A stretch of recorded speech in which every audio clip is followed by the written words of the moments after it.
Kalispera Athena. Good afternoon, Athens. Thank you for having me today. You want disrupt? I got disrupt. No, I've got downright revolution. We're going to talk about the most exciting, most interesting, and probably the most important technological innovation, invention in computer science of the last 20 years. I'm here to talk about Bitcoin. And perhaps you've heard about Bitcoin before. Let's do a quick check. How many of you here have heard of Bitcoin before today? Oh, all right, we've got a good crowd. How many of you own Bitcoin? Even better. All right. Bitcoin is digital money, but it is so much more than that. Saying Bitcoin is digital money is like saying the internet is a fancy telephone. It's like saying that the internet is all about email. Money is just the first application. Bitcoin is a technology, it is a currency, and it is an international network of payment and exchange that is completely decentralized. It doesn't rely on banks, it doesn't rely on governments. And we have never done this before in the history of humanity. This invention is truly revolutionary, and when we look back at these moments, we will see that this is a historic moment in the evolution of computer science, but also a social and political revolution in the making. So let's get started. Bitcoin is digital money. It's money just like euros or dollars, only it's not owned by a government.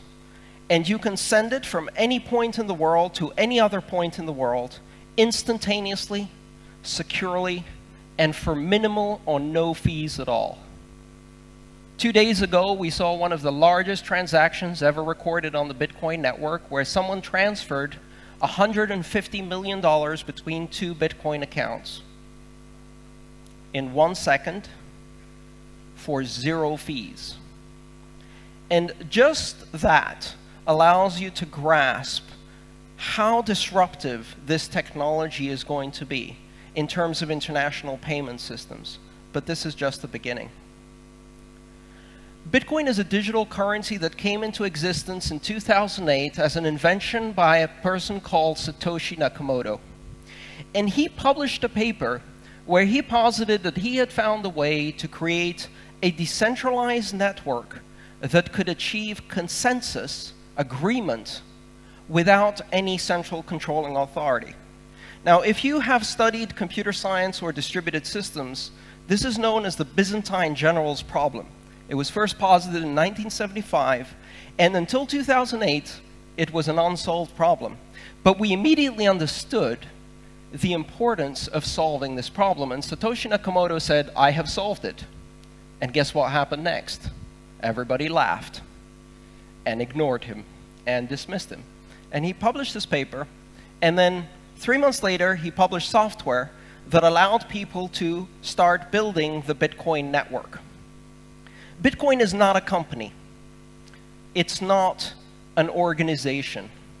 It is a standard or a protocol just like TCP/IP or the internet. It's not owned by anyone.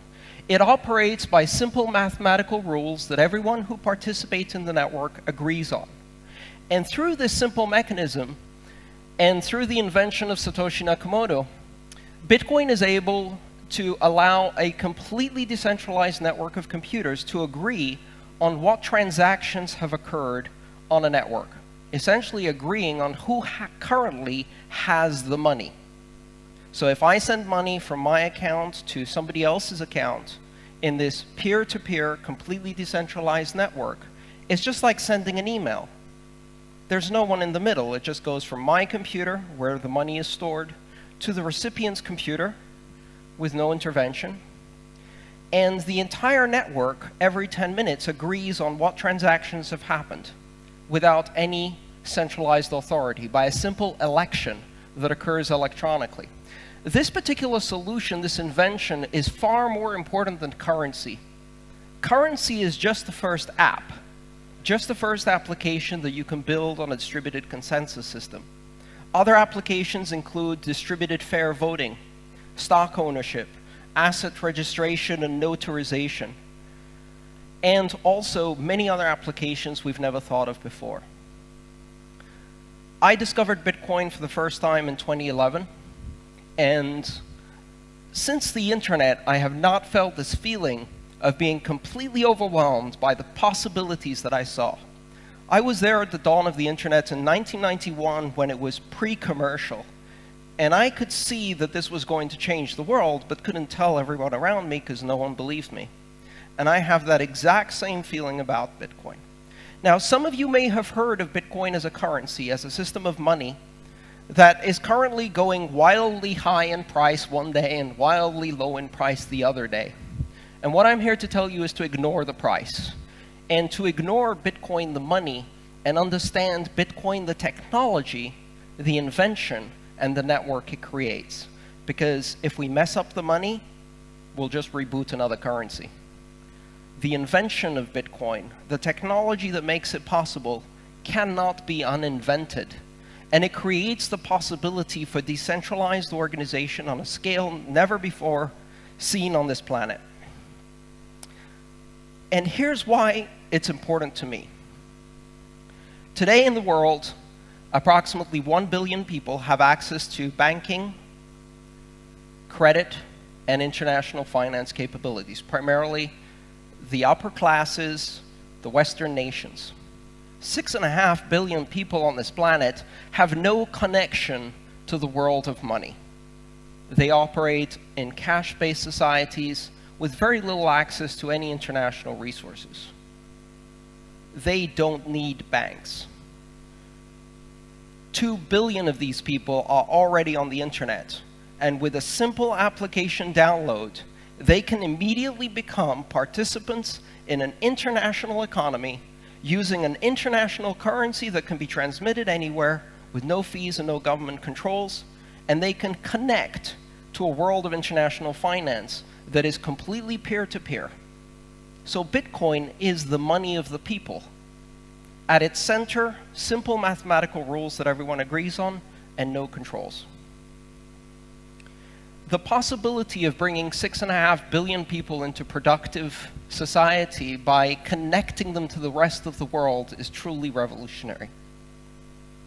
First, we're going to start affecting the payment processors, these enormous companies that make it more expensive to send money the poorer the destination country is. A situation that is exploitative and corrupt.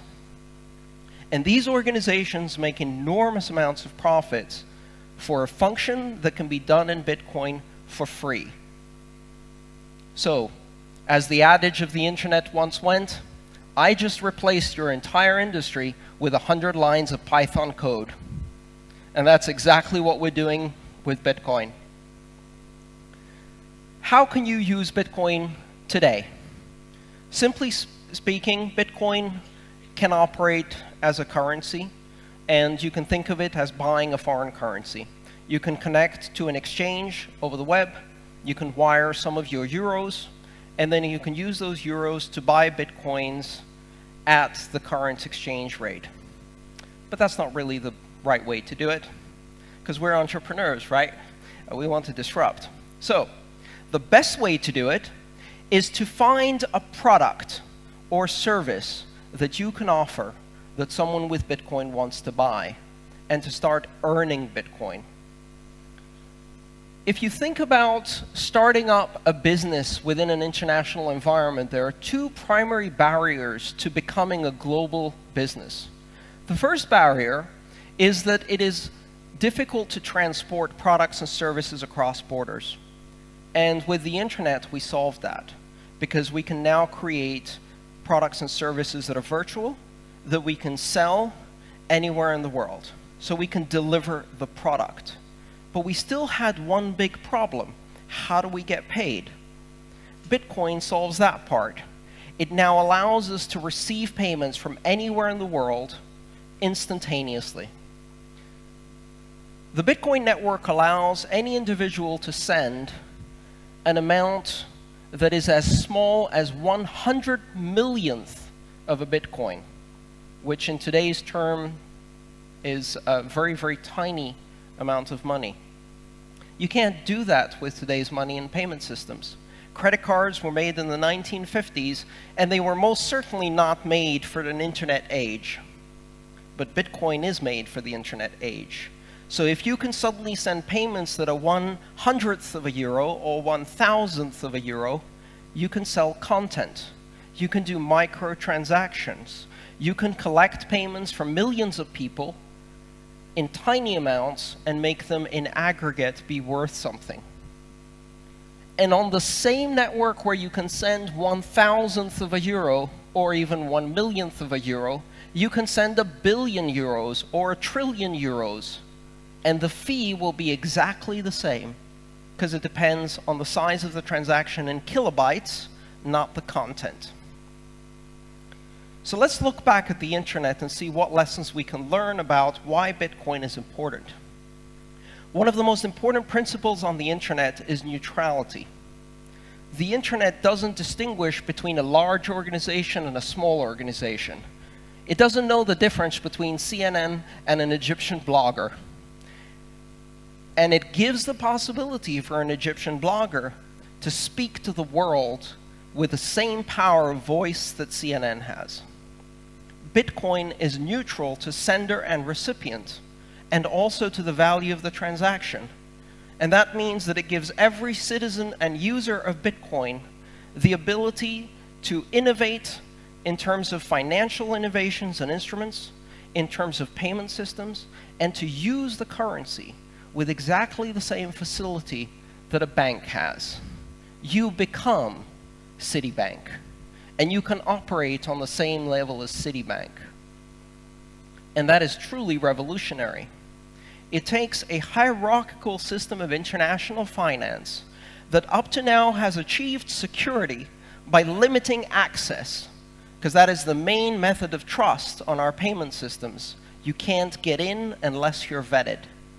And it turns that on its head and creates a completely flat and decentralized network where every node is equal, where the protocol is neutral to the transactions, and it pushes innovation to the edge of the network, allowing exactly the same phenomenon we saw on the internet, innovation without permission. You don't need to ask anyone if your application can be published on the internet. You don't need to ask anyone to completely subvert a new industry with your information technology. Well, on Bitcoin, you don't need to ask anyone to invent a new financial instrument, a new payment system, a new service. You can just do it. You can just write the code, and you are now part of an international financial network that can run that code and put you in contact with millions of consumers. Now, it's still early days. We don't yet have the polished interfaces. It's difficult to use. It's used by criminals. It's used by various organizations around the world, and it's not easy to see exactly who is using Bitcoin. I've heard all of that before. When I was on the internet in 1991, it was a den of thieves, pornographers, pirates, and criminals, right? But it didn't matter, and it doesn't matter now. And the reason it doesn't matter is because the same power of the technology that can be used by a criminal to promote their criminal activities can be used by all of the rest of us to do good, to do incredible things all across the world. And there's more of us. So Bitcoin creates this environment that is ripe for innovation because it's not a currency. It's a technology, a network, and a currency. And I can tell you today I'm very happy that Bitcoin's price is climbing very high because I own some Bitcoins and it feels kind of nice. But I don't care about the price. If Bitcoin crashed tomorrow morning, the technology is still revolutionary. Just like if a website fails on the internet or an application fails on the internet doesn't go away. So if you understand that Bitcoin is a technology and not a currency, you can truly grasp the importance it has. But again, it's not about us. It is about the other 6.5 billion. It is about the ability to bring to the world a level of financial integration that the world has never seen before. And from our perspective, it's a great technology. We can do some disruptive innovation. We can build some interesting services.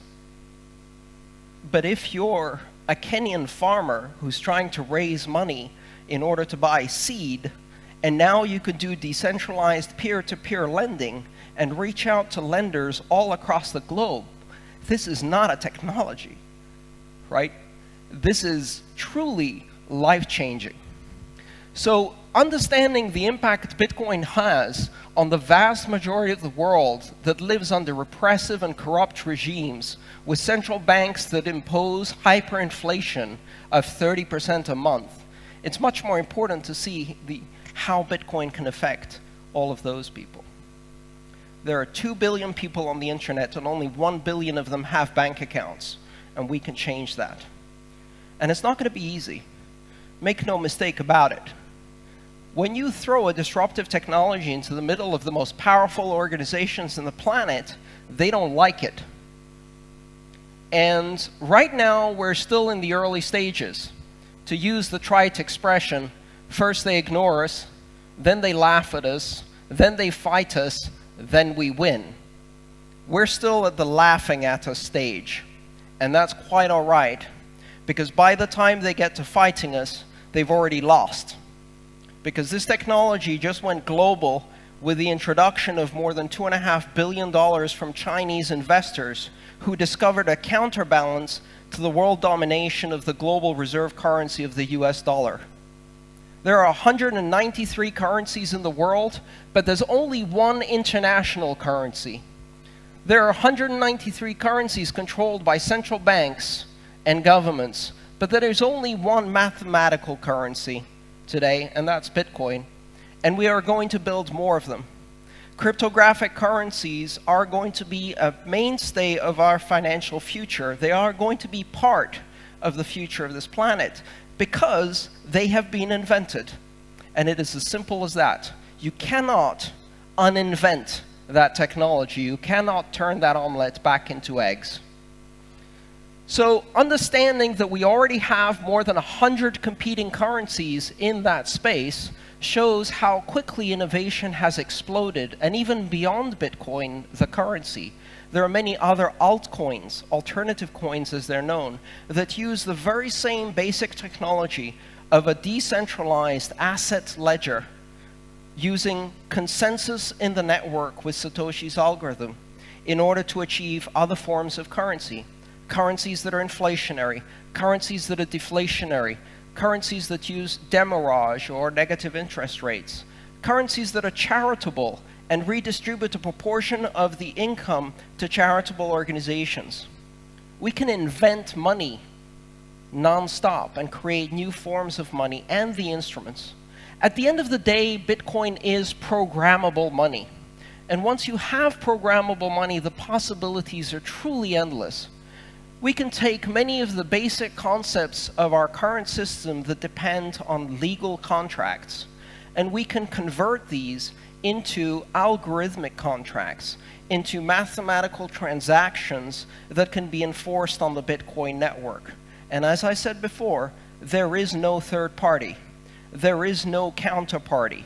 If I choose to send value from one part of the network to another part of the network, it is peer-to-peer with no one in between. And if I invent a new form of money, I can deploy it to the entire world and invite others to come and join me. And so, if you see that Bitcoin has the possibility to introduce not money for the internet, because yes, it is money for the internet. It's perfect money for the internet. It's instant, it's safe, it's free. Yes, it is money for the internet, but it's so much more. Bitcoin is the internet of money, and currency is only the first application. So if you grasp that, you can look beyond the price. You can look beyond the volatility. You can look beyond the fad and understand that at its core is a revolutionary technology that will change the world forever. Thank you. Join me in this revolution.